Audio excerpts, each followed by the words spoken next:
केरल की सियासत में जो हुआ है वह सिर्फ सत्ता परिवर्तन की कहानी नहीं है, यह कांग्रेस के भीतर चल रही उस अदृश्य लड़ाई की कहानी है जो कैमरों के सामने नहीं बल्कि बंद कमरों में लड़ी जाती है। राजनीति में हर दांव जनता के सामने नहीं खेला जाता। कुछ फैसले सियासी मैदान पर दिखाई देते हैं, लेकिन उनके पीछे की पटकथा सियासत के ड्रेसिंग रूम में लिखी जाती है। और ऐसा ही कुछ देखने को मिला है केरल में मुख्यमंत्री के नाम पर मुहर तो लग गई, लेकिन इसके लिए जो कुछ भी हुआ उसने यह साबित कर दिया कि कांग्रेस के भीतर अब सिर्फ दिल्ली की इच्छा ही आखिरी फैसला नहीं रह गई है। अब आइए बताते हैं कि केरल में क्या हुआ। आज यानी 14 मई को कांग्रेस ने आखिरकार वीडी सतीशन के नाम पर मुख्यमंत्री पद की मुहर लगा दी।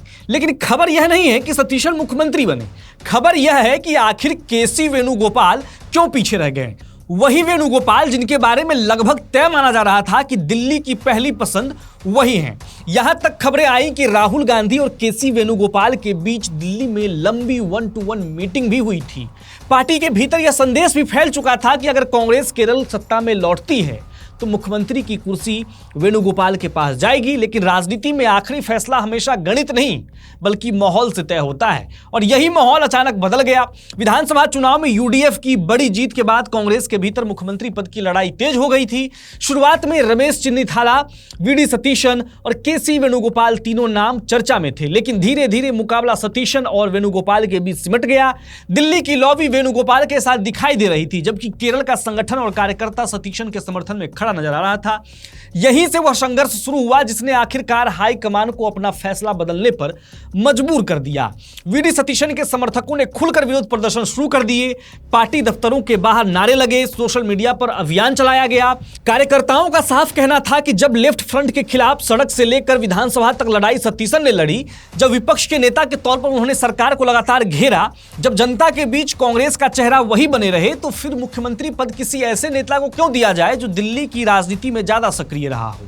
यह सिर्फ एक नेता के समर्थन का आंदोलन नहीं था, बल्कि यह दिल्ली बनाम केरल की लड़ाई का रूप लेने लगा था। अब जान लीजिए कि सतीशन की बड़ी ताकत क्या है। उनकी जमीनी छवि है। वह 6 बार विधायक रह चुके हैं। 2021 में उन्हें विपक्ष का नेता बनाया गया और उसके बाद उन्होंने पिनराई विजयन सरकार के खिलाफ आक्रामक राजनीति की।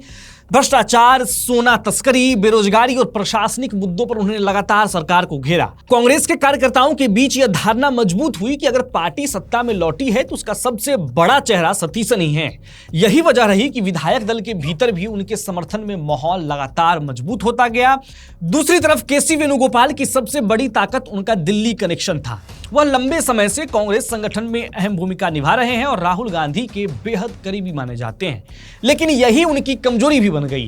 केरल कांग्रेस के कई नेताओं और कार्यकर्ताओं को लगने लगा कि हाईकमान राज्य पर अपनी पसंद थोपना चाहता है।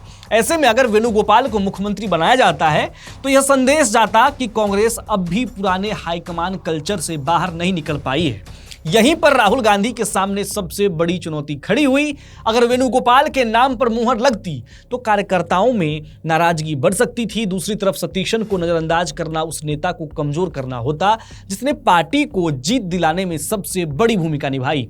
इसलिए आखिरकार कांग्रेस नेतृत्व ने वही फैसला लिया जो राजनीतिक तौर पर सुरक्षित था, और यही कारण है कि आखिरी वक्त में बाजी पलट गई। केरल की इस पूरी कहानी ने कांग्रेस की राजनीति का एक नया चेहरा सामने रखा।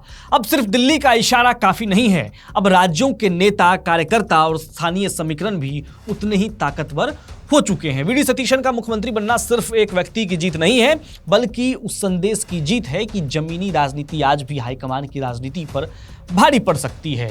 कुल मिलाकर देखें तो यह हाईकमान कल्चर जो है केरल पर हावी नहीं हुआ, लेकिन इससे ये अंदेशा नहीं लगाया जाना चाहिए कि अब ये कल्चर ही खत्म हो गया है। हाँ, ये कह सकते हैं कि केरल के मामले में हाईकमान की नहीं चली, क्योंकि जमीनी नेता जो है मजबूत था, सतीशन वहाँ मजबूत थे। लेकिन ये देखना होगा कि आने वाले समय में किसी भी पार्टी के लिए क्या ये कल्चर समाप्त होता है। अगर आपको यह रिपोर्ट पसंद आया हो तो इसे लाइक कीजिए, सब्सक्राइब कीजिए चैनल को और देखते रहिए विट्टी चोखा।